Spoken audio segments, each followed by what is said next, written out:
Assalamualaikum warahmatullahi wabarakatuh. Saya Muhammad Syarif Blontalo. Dalam video kali ini saya akan menjelaskan sejarah lahirnya ilmu sosiologi. Sebelumnya saya akan sedikit menjelaskan apa sosiologi itu.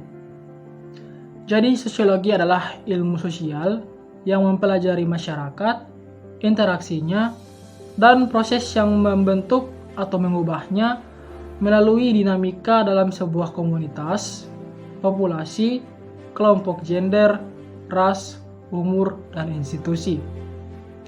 Dalam Ensiklopedia Britannica disebutkan bahwa sosiologi juga merupakan ilmu yang mempelajari status sosial atau stratifikasi, gerakan sosial, perubahan sosial, dan sosial distorsi seperti kriminalitas, penyimpangan, dan juga revolusi.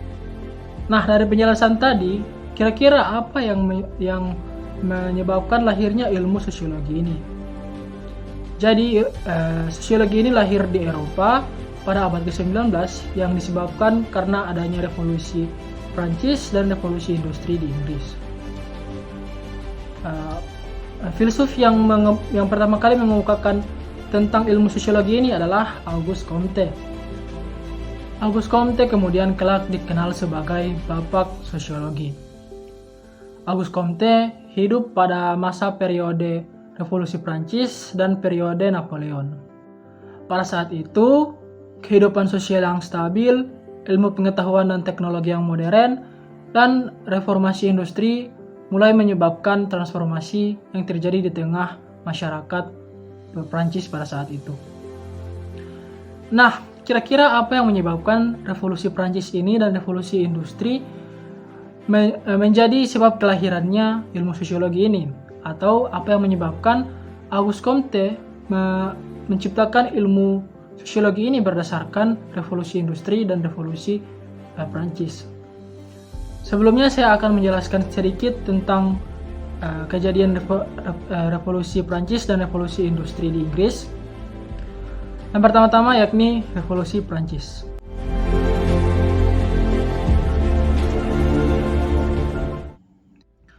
Revolusi Prancis adalah masa periode sosial radikal dan pergolakan politik di Prancis yang menimbulkan sejarah yang abadi bagi Prancis dan bagi Eropa secara keseluruhan. Reformasi Prancis ini adalah salah satu reformasi besar yang mampu mengubah tatanan kehidupan masyarakat. Monarki mutlak yang pada saat itu berkuasa di Prancis selama bertahun-tahun berhasil dijatuhkan oleh rakyat Prancis.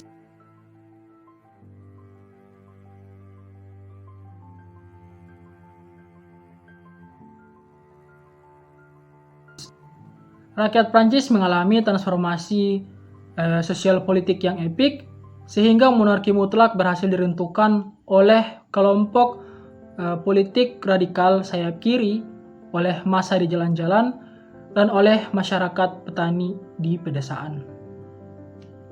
Berikut sedikit rincian dari kejadian revolusi Prancis.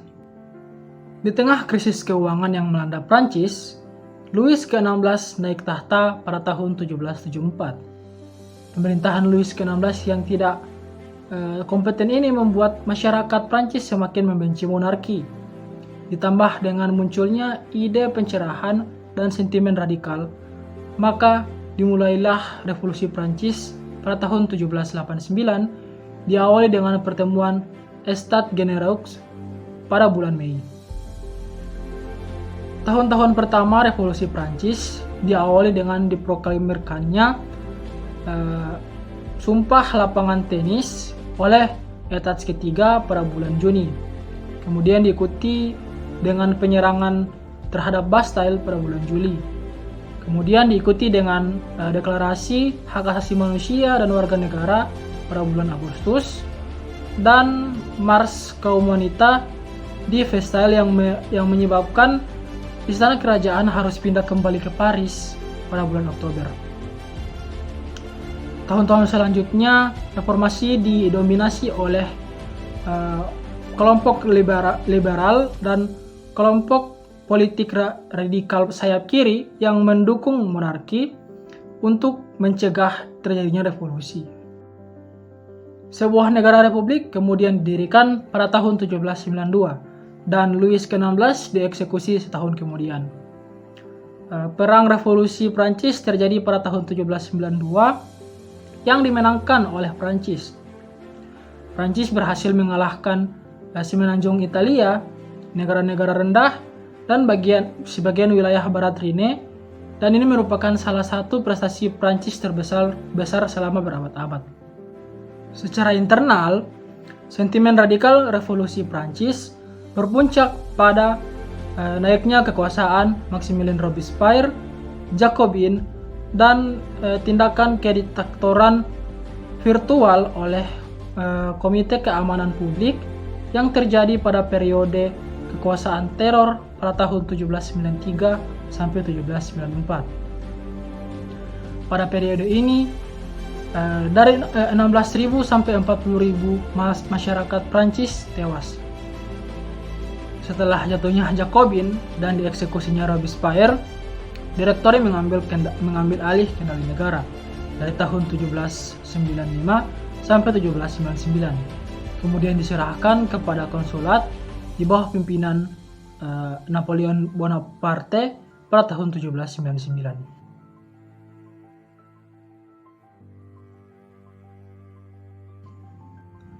Selanjutnya, peristiwa revolusi industri di Inggris.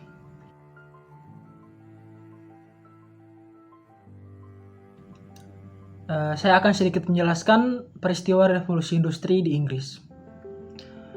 Peristiwa revolusi terjadi antara periode tahun 1760 sampai 1850 yang menyebabkan terjadinya perubahan secara besar-besaran di bidang pertanian, manufaktur, pertambangan, transportasi, dan teknologi, yang kemudian menimbulkan perubahan yang besar terhadap kehidupan sosial, ekonomi, dan budaya di dunia.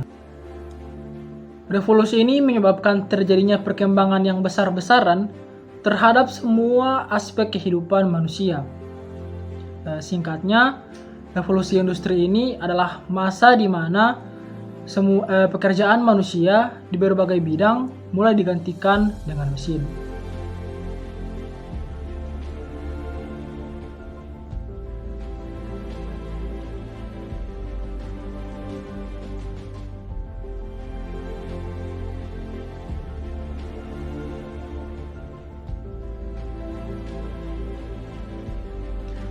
Perkembangan industri bermula di Britania Raya, kemudian menyebar ke Eropa Barat, kemudian ke Amerika Utara, ke Jepang, dan ke seluruh dunia. Periode awal dimulai dengan dilakukannya mekanisasi dalam industri tekstil, kemudian perkembangan teknik pembuatan besi, dan peningkatan penggunaan batu bara. Ekspansi perdagangan juga dikembangkan, dibuktikan dengan dibuatkannya terusan, perbaikan jalan raya, dan rel kereta api. Adanya peralihan dari perekonomian berbasis pertanian ke perekonomian berbasis manufaktur menyebabkan terjadinya perpindahan secara besar-besaran warga Inggris di pedesaan pindah ke kota. Hal ini mengakibatkan membengkaknya populasi warga di kota-kota besar di Inggris. Dari penjelasan singkat peristiwa-peristiwa tadi dalam Revolusi Prancis, setelah pemerintahan tirani runtuh dan rakyat Prancis yang telah mengalami banyak konflik kekerasan, menurut Auguste Comte belum memiliki tekad yang tetap untuk menetapkan perasaan, pikiran, tujuan, dan tindakan mereka yang selanjutnya. Sementara itu, untuk peristiwa revolusi industri di Inggris, hal ini menyebabkan meningkatnya ekonomi di daerah industri, namun mengakibatkan kurangnya orang-orang di pedesaan. Auguste Comte berpikir bagaimana kesenjangan ini bisa diperkecil, bahkan dihilangkan. Menurutnya, orang Eropa pada saat itu belum mempunyai keyakinan untuk menetapkan sentimen atau aturan ataupun mengubah sentimen yang telah ada. Ia pun memutuskan bahwa harus ada sebuah ilmu yang mempelajari masyarakat dan mengarahkannya. Harapannya revolusi dan perubahan ini bisa diarahkan ke arah yang lebih baik ataupun untuk mencapai tujuan yang sama. Hasil pemikiran Comte tersebut kemudian dituangkan dalam buku Positif Filosofi pada tahun 1838. Ia kemudian menyebarkan sebuah ilmu yang mempelajari masyarakat dan interaksinya yang disebut dengan ilmu sosiologi.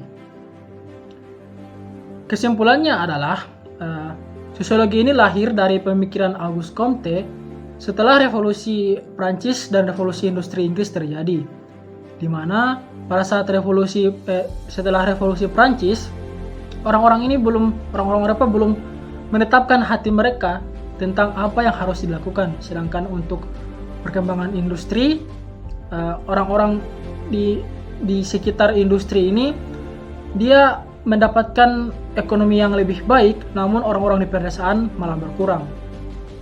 Hal ini menimbulkan kesenjangan yang tentunya harus diperhatikan oleh setiap orang. Comte memutuskan bahwa harus ada ilmu yang bisa mengatasi kesenjangan ini, setidaknya mengurangi kesenjangan tersebut. Dan ilmu tersebut adalah ilmu sosiologi yang diciptakannya untuk mempelajari dan mengarahkan masyarakat. Cukup sekian yang bisa saya sampaikan. Mohon maaf apabila ada banyak kekurangan dalam video ini. Terima kasih. Assalamualaikum warahmatullahi wabarakatuh.